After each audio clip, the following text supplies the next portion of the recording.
I never really had a career choice option.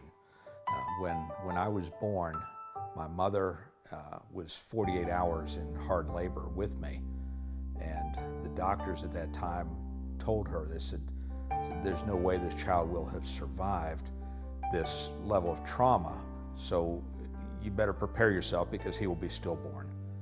And she called out to God.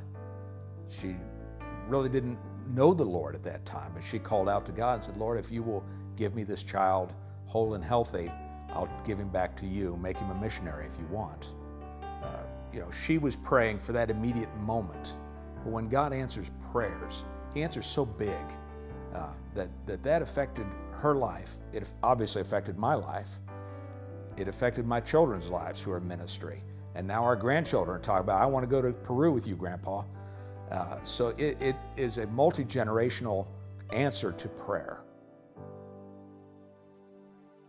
As a teenager, I spent a summer on the border of Texas and Mexico in Roma, Texas. And as I was there, I remember arriving on a Greyhound bus and seeing some Hispanic children running alongside the bus. And as I was looking out at those children, I clearly heard God speak to me, these are going to be the ones that you minister to.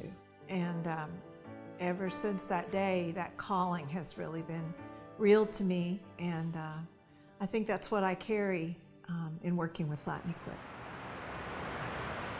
We've seen so many changes in the years we've been in Peru, 30 years now. When we began, Peru was in a horrible condition. Economically, they were at 8,000 to 10,000% inflation.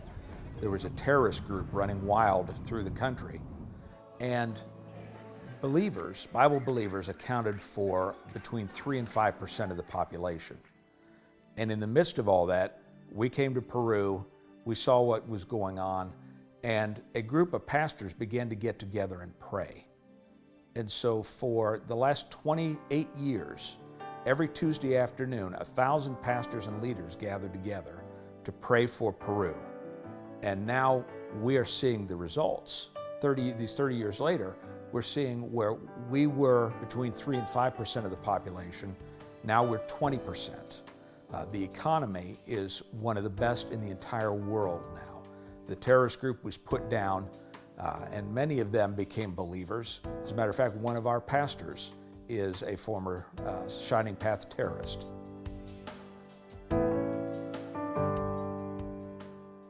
Why we do what we do is to spread the gospel. And looking back over these 30 years, there are thousands of people that have made first-time commitments to Christ through our ministry, through the preaching, through outreaches. Those are the things that really strengthen us. Those are the things that really make me proud, if I can use such a term, that these lives are transformed. Relationships are developed, and only eternity will measure the result of what Latin Equip has actually accomplished. When we first started in ministry, over 30 years ago now, our children were small. Jesse was just a newborn. Monica wasn't even with us yet. And now, here these years later, now I'm a grandpa, and being able to talk to my grandkids about Peru and about being involved in ministry. I think the kids always knew that there was something bigger than us as a family, bigger than Steve or Shelley Hopkins or them as individuals, that was worthwhile. To me, that molded and shaped their lives almost more than anything, because they could see that there is a mission and there is a world that needs people who care about other people. For Shelley, it's been challenging a lot of times, having me gone. We joke about, we've been married 35 years, but you discount time away, it's really our 25th anniversary. But I'm thankful for who she is, because she has been able to corral the kids when they were little, and carry on with all the duties with Dad gone, and to be able to do what she does as an educator and as an administrator. Certainly her view of her role has been of support, partnership. She goes when she can, but she has always been a very vital part of the ministry. If it were not for her and for what God has allowed her to do career-wise over the past 20-something years, we wouldn't be able to do what we do ministry-wise. We're called together. We're called together to work with those pastors and with those people in Latin America, and I think that makes me happiest, proudest. When we first started in Peru, our goal was to establish a Quechua language church, because at that time, because of the terrorism, hundreds and hundreds and thousands were coming down from the mountains. They didn't speak Spanish, they only spoke Quechua. And at that point, there were 1.5 million Quechuas living in Lima, and there was no church in their language. And so we established that church, and that was our main focus for the first couple of years.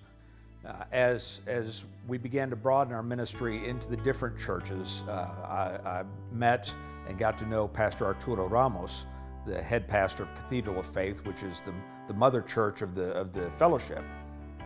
And today, he's my very best friend.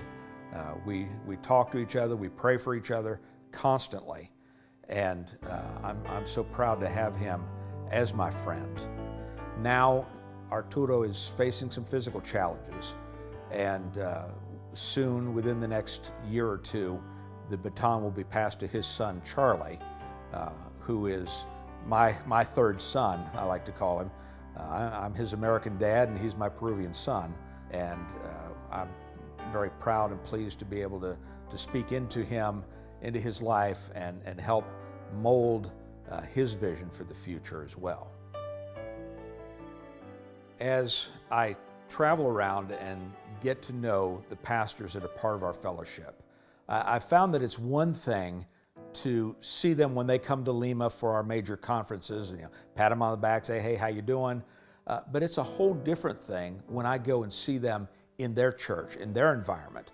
And I learn so much about them, and that gives us as Latin Equip even greater opportunities. I discovered that we had an orphanage that I knew nothing about. And so now, particularly Shelley, but the two of us are heavily involved in raising funds and trying to be a blessing for Torrefuerte Girls' Home in Arequipa. I found another pastor that has a feeding program. He feeds 200 children.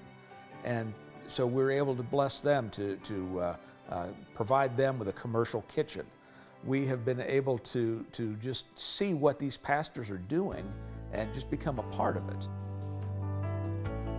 Another key area of ministry involvement for Latin Equip over the past several years has been in business leaders ministry.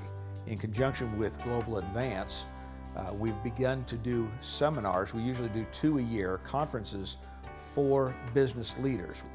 That has just been a wonderful opportunity for us to be able to reach out to Americans, give business people an opportunity for outreach. That is the equipping partners part of Latin Equip. They become partners, and they come and we equip them in outreach ministry in an area where they can specialize. We like to say Latin Equip is equipping leaders, equipping churches, and equipping partners.